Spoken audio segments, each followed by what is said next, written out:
Com a inclusão da obrigatoriedade das disciplinas de Educação Física, Arte, Sociologia e Filosofia na Base Nacional Comum Curricular, a Câmara dos Deputados concluiu nesta terça-feira, dia 13, a votação da medida provisória, que trata da reformulação do ensino médio.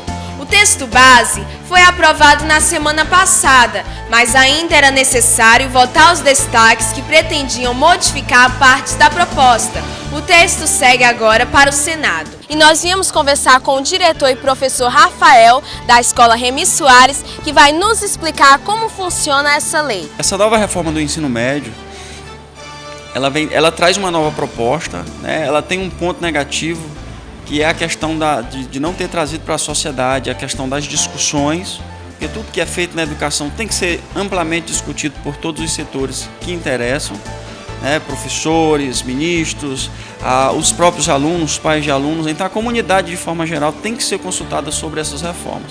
Acho que para começar como ponto negativo, esse é o primeiro que a gente tem que colocar. Sobre a questão da exclusão de disciplinas, a gente, se atentando um pouquinho mais à lei, a essa reforma, a gente pode perceber que na prática não existe nenhuma disciplina que foi excluída. O que eles fizeram com o ensino médio? Eles dividiram em duas etapas. A primeira etapa, que vai ser mais ou menos 1 ano e meio, ou 1.200 horas, eles vão colocar todas as disciplinas que estão na Base Nacional Comum. E quem pegar e ler a Base Nacional Comum vão perceber que essas disciplinas que estão dizendo que vão ser excluídas estão lá, que é a filosofia, sociologia, arte e educação física. Elas estão incluídas na Base Nacional Comum. Então essa primeira etapa do ensino médio, essas primeiras 1.200 horas, ou mais um pouquinho, dependendo de como o governo definir isso, elas serão colocadas nesse primeiro momento.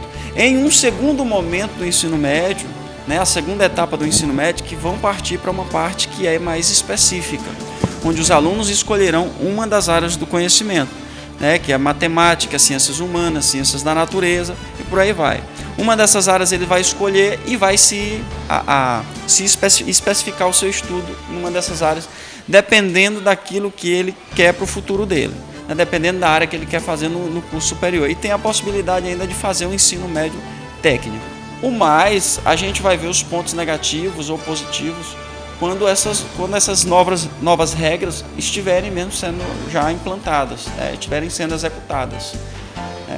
Mas assim, em primeiro momento, eu até gostei um pouco dessas mudanças. Tem alguns pontos polêmicos, A primeira questão é essa, da questão da exclusão de disciplinas, que na verdade não existe, nenhuma dessas disciplinas não vão ser excluídas, porque todas elas estão incluídas na Base Nacional Comum.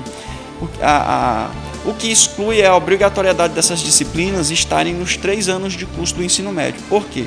As únicas disciplinas com essa reformulação que serão obrigadas nos 3 anos de ensino médio é português e matemática. Particularmente, eu ainda excluiria matemática. Se trouxesse para discussão, esse seria um dos pontos. Porque eu acho que o básico, quem não vai seguir a área, eu acho que o básico de matemática já seria o suficiente. Português já seria diferente, porque praticamente em todas as áreas se utilizam. Uma outra questão polêmica levantada nessa reformulação do ensino médio é a questão de professor sem o ensino superior poder dar aula. A gente lendo um pouquinho mais, se aprofundando um pouquinho mais nas medidas que foram propostas, ele permite sim que professor com notório saber ele possa lecionar no curso de ensino médio, mas na modalidade técnica, ensino médio técnico, não no ensino médio regular. O ensino médio regular, que é feito nas escolas aqui de Presidente Dutra, que é o Padre Anchieta, Remy Soares e a Escola Luiz Rocha, essas 3 escolas são na modalidade regular. Então, nessa modalidade, só é permitido lecionar, continua na lei a obrigatoriedade de ter curso superior. Isso não foi excluído, não. Ainda é preciso ter curso superior para lecionar essas disciplinas, exceto no curso técnico em algumas áreas. E sabemos que essa é uma medida provisória, mas será que essa medida pode se tornar permanente? Eu tenho quase certeza que ela se tornará permanente, Isso é uma questão política e dentro do contexto político que a gente tem hoje, eu acho que o governo ele tem ampla maioria dentro do Congresso Nacional. Então eu creio que ele aprovará e com facilidade essas medidas. Né? Mesmo sem a consulta popular, ele vai conseguir aprovar essas medidas. Ele também nos relata por que essa proposta é considerada polêmica para a sociedade. Estamos inseridos hoje na era digital, na era das redes sociais, de compartilhamento, na era das informações rápidas.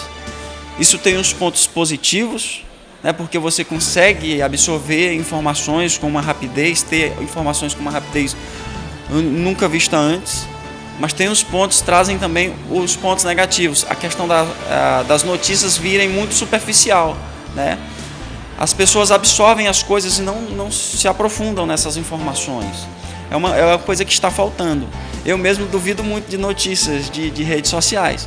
Então eu busco sempre aprofundar um pouquinho para buscar a verdade da coisa.